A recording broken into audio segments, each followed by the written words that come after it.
Bonjour à tous et bienvenue sur Nyon, Région Télévision pour une nouvelle émission politique. Que se passe-t-il avec nos routes et pourquoi la gestion du trafic devient-elle un enjeu majeur des communes de notre district? Alors que Versoix entame 3 ans de travaux sur la route cantonale, les communes de Terre-Sainte doivent s'y mettre également. Et on le verra, Nyon et Gland sont attendus aussi de ce côté-là. Dans d'autres villages, c'est le report du trafic qui incite les élus à construire carrefours et ronds-points. Comment maîtriser ces routes? On en parle tout de suite avec nos 4 invités. Odile Decré, vous êtes syndic de Communy. Merci d'avoir accepté cette invitation. Gérald Créteny, vous êtes président de Région Nyon du Conseil régional et syndic de Gland. Frédéric Magny, vous êtes syndic de Dully. Et Roxane Faro-Linares, vous êtes municipale à Nyon, en charge notamment des routes. Avant d'entamer notre conversation, je vous propose d'écouter la petite réaction de la maire de Versoix, la commune genevoise à proximité de Milly, qui commente un petit peu ces grands travaux, puisqu'on attend 3 ans de travaux sur la route cantonale à Versoix, et elle nous explique un petit peu le détail de tout ça. Donc il va s'agir d'importants travaux, des travaux de requalification de cette route suisse. Il va s'agir surtout de la sécuriser. Comme vous voyez, c'est un axe qui est très fréquenté. Et donc l'important, c'est de sécuriser cet axe, surtout pour les piétons et les cyclistes, avec la création d'une bande cyclable, ainsi que de trottoirs élargis. Comme vous le voyez, c'est une route aussi qui est très bruyante, donc il s'agira également de poser du phono-absorbant, ce qui améliorera bien sûr la qualité de vie pour tous les Versoisiens. Une première étape qui durera 6 mois, avec d'importants travaux donc de la frontière vaudoise jusqu'au quartier de Montfleury, où là la circulation sera assurée dans les 2 sens. Ensuite, 3 phases de travaux, 3 phases importantes, où la circulation sera prévue uniquement en sens unique. Et pour chaque secteur, donc, il y aura des déviations qui seront prévues. Pour traverser la ville de Versoix, on pourra le faire de Genève direction Nyon et pas l'inverse. Effectivement, ça sera un sens donc de Genève direction Canton de Vaud qui sera assuré donc, pour l'ensemble des travaux. Et puis, alors les automobilistes qui veulent se rendre à Genève, qui vont d'habitude par la route du lac, par où ils vont passer ? Alors un important système d'annonce et de communication est prévu à partir déjà de Nyon où des panneaux de signalisation donc, permettent des déviations déjà sur l'autoroute et progressivement donc, des déviations sur les routes cantonales, donc sur le haut de Versoix. Alors, on a vu le cas de Versoix qui va commencer 3 ans de travaux. On sait que Milly, Tannay, Coppet, si le peuple l'accepte, et Founet seront concernés aussi prochainement. On sait qu'à Nyon, Roxane Faro-Linares, vous allez aussi construire prochainement du phono-absorbant sur le quai des Alpes, au bord du lac de Rive. Oui, par contre, quand on est juste sur une pose de phono-absorbant, on touche que la chaussée de la route, donc pas les trottoirs et les aménagements de mobilité douce. Donc chez nous, sur ce tronçon-là, on en a pour 2 semaines de travaux. D'accord, on n'est pas dans la situation de Versoix qui effectivement attaque ces travaux de requalification qui sont des travaux beaucoup plus lourds. Absolument. Alors vous, seulement, vous promettez un petit peu à vos administrés nyonnais, les désagréments seront moindres. En tout cas, plus court. Plus court, alors des désagréments d'importance. Gérald Créteny, donc vous êtes président du Conseil régional. Évidemment, tout ça est régi par une loi fédérale qui octroie des subventions jusqu'à 2018, mars 2018, si je ne me trompe pas. On a quand même l'impression que toutes les communes s'y mettent pour toucher cette subvention et puis qu'il y a un manque de coordination au niveau régional. Parce que les embouteillages, on va les avoir, ça c'est assuré. Alors effectivement, la coordination au niveau des routes est assurée tout d'abord plutôt par les autorités cantonales. Ce n'est pas les communes qui gèrent cette opération-là. Ce qui fait qu'effectivement, sur ce secteur-là, il n'y a pas eu de coordination régionale. Sinon, peut-être dans certains secteurs, je peux imaginer que peut-être certaines communes... Alors en Terre-Sainte, voilà. Decré nous en parlera tout de suite. Exactement. Mais au niveau régional ? Non, il n'y a pas de coordination à ce niveau-là. Alors, moi, si j'ose peut-être, juste parce que effectivement, ça crée des problèmes de circulation. J'aimerais quand même juste rappeler que cette pose de phono-absorbant, elle est d'abord là pour améliorer la qualité de vie des habitants. Ça a un impact sur le bruit qui est vraiment démontré. Alors, justement, alors effectivement, on va avoir à certaines périodes Ben voilà, réseau un peu encombré, mais je crois qu'on va vraiment pour le mieux du citoyen. Roxane Faro, l'INARES, c'est une loi, on peut le voir sur le site de la Confédération, loi fédérale sur la protection contre le bruit. Elle date de 1985. Combien de temps il a fallu pour aménager tout ça? Et deuxième question, est-ce que l'apport est véritablement efficient pour les habitants? Oui, l'apport est véritablement efficient pour le citoyen. Dans les zones 30, quand vous avez une faible densité d'habitation, là, je pense que ce n'est pas nécessaire de le faire. Par contre, en centre-ville, avec évidemment l'écho sur les fronts bâtis, là, on pense qu'il y a déjà un gros impact au niveau du bruit.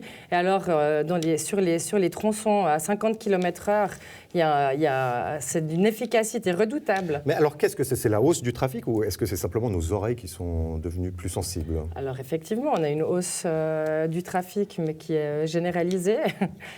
Donc, forcément, un impact sur le bruit qui augmente. Gérald Cratoni.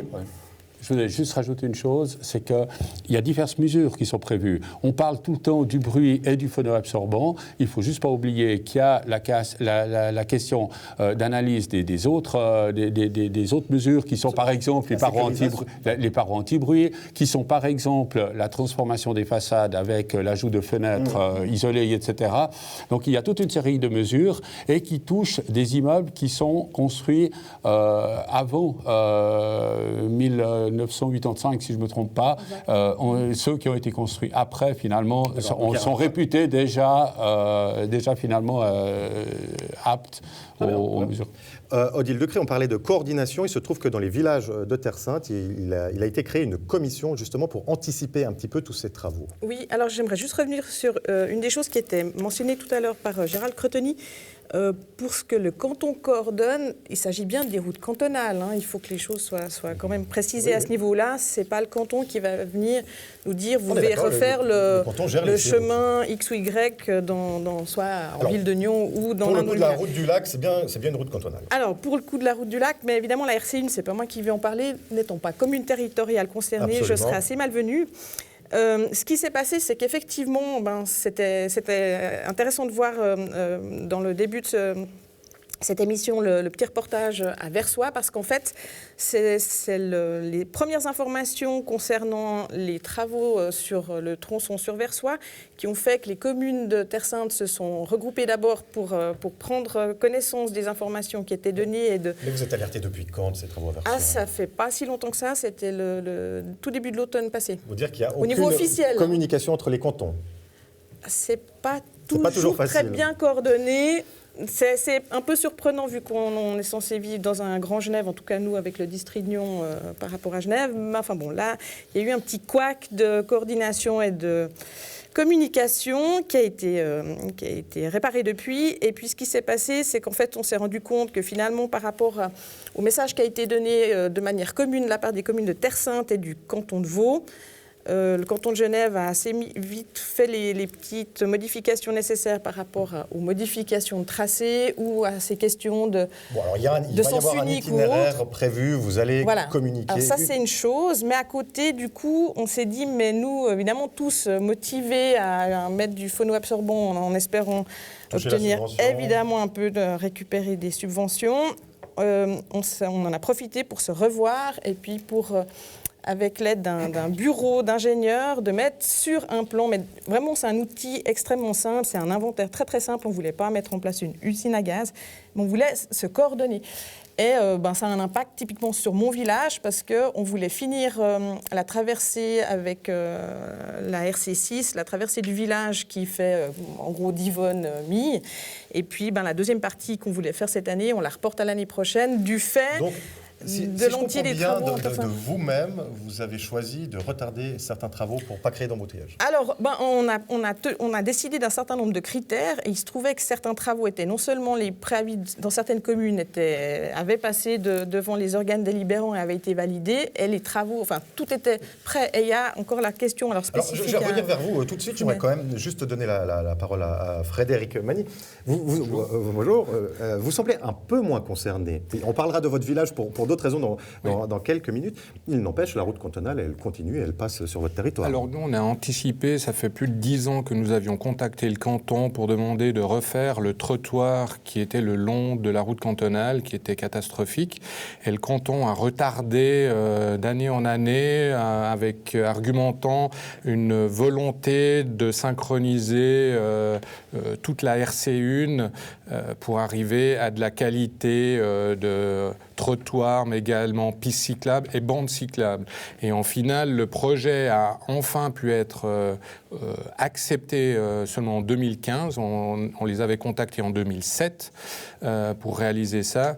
Et la dernière couche de bitume sera faite dans 15 jours. Et pour nous, ça sera terminé. On ne sera plus dans ce niveau de problème de RC1. Mais le problème avait été abordé avec les représentants du canton pour savoir pourquoi est-ce que le travail, le trottoir, bande cyclable, piste cyclable s'arrêtait au pont de la Dulive et lorsque les citoyens qui empruntent ces trottoirs ou bandes cyclables se retrouvent face à un mur ou une bande herbeuse sur le territoire de Gland, c'est le manque de synchronisation cantonale qui est Gérald Créteny, qu'est-ce que ça vous inspire, syndic de Gland, ce manque de coordination, cette route qui tout d'un coup s'interrompt?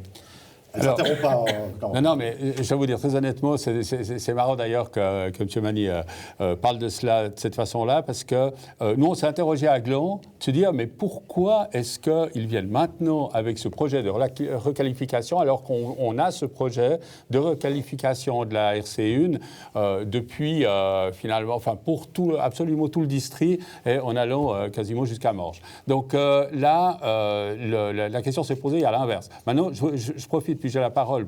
Concernant la coordination, je crois qu'il faut voir une chose. On essaye, et je pense qu'il ne faut pas tirer comme ça sur le manque de coordination. C'est mon rôle. Oui, mais voilà. Le mais Conseil vous avez régional votre fusil. coordonne ses travaux, elle fait de la bonne manière, je pense. Je pense que simplement, la question, c'est que vous avez... Alors, quand on parle du Conseil régional, il y a toute une série de coordinations qui se passent, que les communes ont accepté aussi, que ce soit coordonné. Je répète juste, c'est que le Conseil régional ne vient jamais coordonner quelque chose sans qu'on le lui demande. Et la question de l'assainissement du bruit, il faut voir que chaque commune, du livre démontre aussi, chaque commune finalement fait ses travaux. À Terre-Sainte, je salue d'ailleurs la position de Terre-Sainte, c'est extrêmement intéressant.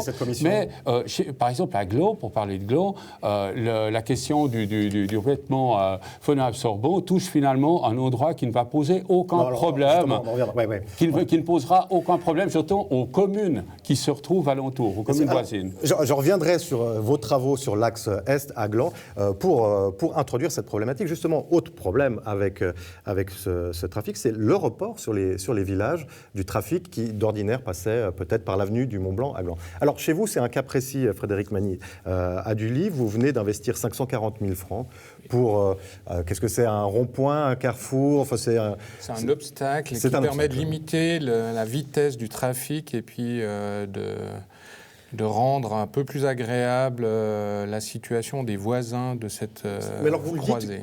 Clairement, depuis que les axes routiers à Gland sont bouchés, on parlera aussi de la volonté des zones 30 à Gland, ça effraie un petit peu l'automobiliste qui veut passer de la route cantonale du lac à la route de l'Etra un petit peu plus au nord. Eh ben, c'est pour les villages comme Dulic, ça devient compliqué. Je ne pense pas que le problème, c'est la traversée uniquement de Gland. Le problème, il se retrouve un peu partout. C'est de pouvoir relayer la RC1 à la route de l'Etra. On voit mardi, lorsque l'autoroute, à 8h le matin, il y a un accident entre Gland et Nyon. Tout le monde cherche à trouver le raccourci le plus simple. On va sur la route de l'Etra ou sur la route cantonale. Mais lorsque ça commence à boucher, on passe par les petits chemins vicinaux ou à travers les villages. Et pour nous, en 10 ans, on a plus de 60% d'augmentation de trafic journalier qui traverse le village sur des routes qui avaient été aménagées pour un trafic allez, Gérald de Créteni, 450. Absolument. Moi, je voudrais dire que là-dessus, alors on a des nœuds qu'on a identifiés, les nœuds qui sont les sorties autoroutières, qui sont certains axes... sur lesquels on travaille activement avec le canton et la Confédération et qui seront modifiés. Exactement, mais à terme, pour l'instant, ouais, proche pour certains. C'est ça le problème, c'est qu'on ne règle pas tout aujourd'hui. Et c'est pas parce que Nyon se retrouve dans le pipeline aujourd'hui que les autres sont forcément dans le pipeline au bon endroit. Le problème simplement, c'est qu'il ne faut juste pas oublier, c'est que les routes et le système routier de notre district datent de 64 et que depuis, il n'y a quasiment rien qui a été fait de manière sérieuse qui permet vraiment de désengorger. Le seul nouvel axe routier qu'on va pouvoir créer dans le district, c'est la RDI. Aujourd'hui, c'est la route de distribution urbaine. Et ça fait longtemps qu'on l'attend. C'est le seul nouvel axe routier. Alors, petite parenthèse sur cet axe routier. La commune de Prangin propose un terrain pour compenser le déménagement de Changin. Alors, je me retourne vers vous, Gérald Créteni. Ça va avancer à quelle vitesse, ce dossier ? Donc, j'explique aux téléspectateurs, pour pouvoir créer cette route, il faut pouvoir déloger Changin, l'école, comment on l'appelle ? Non, je ne crois pas que ce soit déloger Changin, si vous me permettez. Certaines de leurs expériences seront déplacées. Mais on ne déplace pas tout Changin. Et puis ça reste. Alors effectivement, c'est fait dans le cadre sur une route du conseil régional, mais c'est des négociations qui sont aussi faites par les communes avec les propriétaires privés et Changin. On est dans une phase de négociation. Je ne pense pas que ce soit le moment de faire des annonces. D'accord, donc c'est un dossier très chaud actuellement. C'est un dossier qui, de toute façon, est un dossier compliqué, dans le sens aussi que Changin a des exigences très claires par rapport au terrain qu'il souhaite mettre pouvoir obtenir en échange.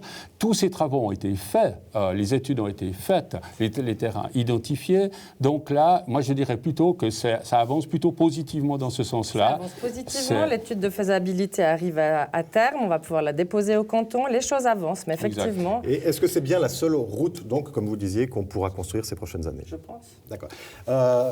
Odile, vous m'expliquiez avant l'émission qu'il y a quelque chose qui vous effraie passablement, c'est la hausse de l'activité prévue à l'aéroport de Genève. Oui. Qui va donc contribuer évidemment au développement économique de la région, qui est déjà relativement fort, mais qui va aussi avoir des impacts sur les routes, évidemment. Oui, alors c'est vrai que les travaux qui sont menés actuellement de réflexion entre l'État de Genève et puis la Confédération, je vous rappelle que un aéroport, ça dépend de la Confédération et notamment de l'OFAC. Un certain nombre de travaux ont été effectués jusqu'en 2015 et à partir de début 2016, la commune de Vernier a interpellé les communes voisines, évidemment genevoises, françaises et du canton de Vaud. Et puis on a reçu un certain nombre d'informations. Le dernier rendez-vous que nous avons eu, c'était au mois de janvier dernier. On a été conviés par l'aéroport de Genève.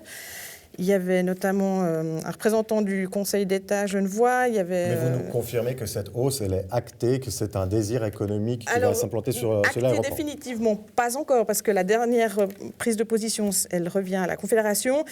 Alors, parmi un certain nombre de soucis qui sont liés à cette augmentation, celui qui a été relevé par les communes, notamment Terre-Sainte, qui suivent, et Mi et Communis sont un peu les leaders là-dedans. Ce qui nous inquiète, c'est qu'au jour d'aujourd'hui, l'aéroport de Genève, c'est 15 millions de passagers an.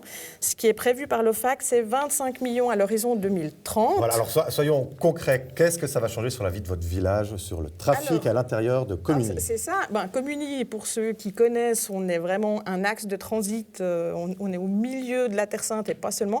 Le souci, il est que l'aéroport de Genève n'est pas ce qu'on appelle un hub. Donc, ce n'est pas un aéroport où on vient en avion pour repartir avec un avion. C'est un aéroport... C'est pas une zone de transit. Voilà, c'est un aéroport où, en général, on s'y rend par la voie terrestre et on en repart de la même manière. Donc, ça veut dire que c'est quand même une proportion. Alors, pour tout ce qui va repartir en Suisse, c'est quand même une proportion de passagers de transport public ou de transport individuel dont on doit tenir compte pour l'autoroute et pour tout notre mobilité. Est-ce que tout ça est identifié au niveau de la région ? Mais je pense que c'est identifié à plusieurs niveaux. Tout d'abord, juste rappeler que le Grand Conseil est en pleine étude du plan directeur cantonal et de la LRTC qui va suivre. Et je pense qu'à ce niveau-là, on va arriver à à une certaine maîtrise de la croissance qu'on avait certainement moins avant. Donc là, il y a quand même des respects à avoir sur le nombre d'habitants, etc., qui peuvent être accueillis. Mais on n'avait pas avec du retard sur les infrastructures. Alors, moi, c'est là où je voulais en venir. Et je ne suis pas d'accord avec Mme Farol-Linares sur ce plan-là. Je pense que c'est une vision très néo-lyonnaise que de dire qu'il n'y a que la RDU qui pourra se faire. Je pense qu'il faut... Elle a juste ils ont juste la chance... Pour la RDU, elle passe par d'autres villages, elle passe par Prangin. Mais oui, mais j'espère qu'on pourra naturellement la faire. Mais j'espère aussi, parce que sinon il peut y avoir des blocages extrêmement importants ailleurs, c'est qu'aujourd'hui, entre les nouveaux quartiers, parce qu'il ne faut pas oublier que la RDU, elle vient parce qu'il y a des nouveaux quartiers. S'il n'y a pas ces nouveaux quartiers qui se font, il n'y aura pas de RDU. Donc, il y a les nouveaux quartiers, il y a également les densifications, et dans ce sens-là, il faut qu'un jour le canton vienne observer réellement ce qui se passe chez nous, et puis soit d'accord de mettre la main au porte-monnaie pour ces investissements-là. Le fonds Forta a-t-il été suffisant pour notre région ? Juste rappeler que tous ces nouveaux axes routiers seront là pour accompagner un développement. Donc, effectivement, si développement important il y a ailleurs, on espère qu'il y aura effectivement des axes pour les accompagner. Moi, j'aimerais juste rappeler une chose, c'est que, enfin, vous dites on a du retard, mais quelque part, c'est vrai que l'expansion démographique va très très vite. Le canton nous annonce plus 120 000 pendulaires pour 2050. 120 000 de plus. Est-ce que le fonds Forta répond à toutes nos attentes ? Pour les routes. Alors, le fonds Forta va répondre à un certain nombre d'attentes pour les routes, donc, bien sûr. Une troisième voie pour l'autoroute entre Genève et Nyon. Mais je pense que parler des routes, c'est bien, mais on ne peut pas le faire sans parler de report modal. Et je pense que les transports publics, on a un enjeu énorme sur les transports publics, notamment de notre district. On travaille très régulièrement tous ensemble pour améliorer les conditions. Et voilà, et nous avons des batailles communes. Alors, j'ai cru comprendre que Odile Decré et Roxane Farol-Linares avaient un projet commun, qui est un vieux dossier qui a été remis dans les tiroirs, c'est de rouvrir la ligne de tram, de train, je ne sais, entre Nyon et Divonne. Déjà, si on avait un bus... Alors, un bus. C'est un bus. Avant c'était un train, on est bien d'accord. Non, alors le train, je n'ai pas le souvenir que... C'était un train. Ah oui, alors si on part d'un point de vue historique... Oui, alors il y avait un train. Satisfaite avec un bus aujourd'hui et pas en 2024. Mais là, on se rend compte de nouveau, nous, le souci, c'est au niveau des infrastructures, et quand tout à l'heure on parlait de l'aéroport, le souci, quand on était à l'aéroport, c'était de dire, mais nous, on aimerait avoir en même temps l'OFAC, les CFF, le FROU, tout le monde, parce que si chaque fois on fractionne le débat, on ne peut pas avancer. Au jour d'aujourd'hui, on ne peut plus parler de mobilité sans avoir les représentants de tous les acteurs concernés. Quelle est l'institution alors qui doit prendre en main cette grande coordination, cette grande discussion ? Alors, au niveau de l'aéroport, pour moi, ça doit aussi être traité dans le cadre du Grand Genève. Oui, mais là, de nouveau, heureusement qu'on a le conseil régional qui est là, parce que je suis navrée. Le canton de Vaud, moi, je l'ai dit, on se sent oublié. Les instances cantonales, on ne les voit pas beaucoup dans des débats qui, pourtant, impactent complètement notre district Nyon. Alors il va falloir continuer à faire du lobby auprès du canton. Oui. J'aimerais quand même prendre encore votre réaction, Frédéric Magny, sur toutes ces annonces de grand développement. Quand on est syndic d'un petit village qui a tous les charmes du monde, qu'est-ce qu'on prévoit ? On se dit, tous les investissements de ces 30 prochaines années, ce sera pour agrandir les routes, créer des feux. Nous, en tant que petit village, on espère que ces transits s'améliorent. On a participé au niveau de la région pour les transports publics depuis plusieurs années pour augmenter. Le village de Dully, on avait 4 lignes de bus journalières. On les a presque triplées par ce projet d'investissement, surtout pour les transports publics. Maintenant, il faut continuer, mais l'étape suivante, c'est des transports qui sont en mainmise de la Confédération, c'est-à-dire les CFF et l'autoroute. On parle sans arrêt de ces deux sujets. On ne va pas mettre 100% sur les CFF ou 100% sur l'autoroute. C'est un équilibre entre les deux. Mais par contre, il faut que la Confédération, maintenant, vienne plus dans les discussions, elle soit plus présente. Le canton pourra faire tous les projets qu'il veut, mais si la Confédération, le FROU, est sans arrêt en train de dire non, on préfère aller investir ailleurs, c'est pas prévu et il faut vous battre pour que l'on vienne, eh ben, le Conseil régional fait le maximum. La Confédération, si elle n'écoute pas, qu'elle ne vient pas derrière, il n'y a rien qui se fera et on arrivera... Au fait, quand on sera face au gouffre, peut-être que quelque chose se fera, mais ça sera trop tard. Et là, les petits villages, on est conscient maintenant, et on a été dans les premiers petits villages de Dully à dire oui au conseil régional en tant qu'ancien district de rôle, et puis d'investir directement. C'est pour ça qu'on a pris vraiment en main tous les sujets, et puis on n'a pas fait les pieds au mur pour aller de l'avant, mais pris de cœur tous ces sujets-là, et les transports publics, c'est primordial. Primordial pour avoir un bon développement des villes et des villages. Et pour la qualité de vie, évidemment. Alors, on arrive au terme de ce débat. Roxane Farot-Linares, vous voulez prononcer le mot de la fin. Allez-y. Le mot de la fin, c'est qu'on a des enjeux énormes. On est dans une région avec, je pense, la plus grande expansion démographique, on pourrait presque dire d'Europe, c'est juste incroyable. On est une région avec pleine d'attraits. Voilà, parfois, il y a des paradoxes. D'un côté, on nous dit qu'il faut développer les transports publics et mettre des P+R le long des axes de transport en commun. Puis quand on vient avec un projet de P+R... Je vous promets qu'on refera une émission sur les P+R.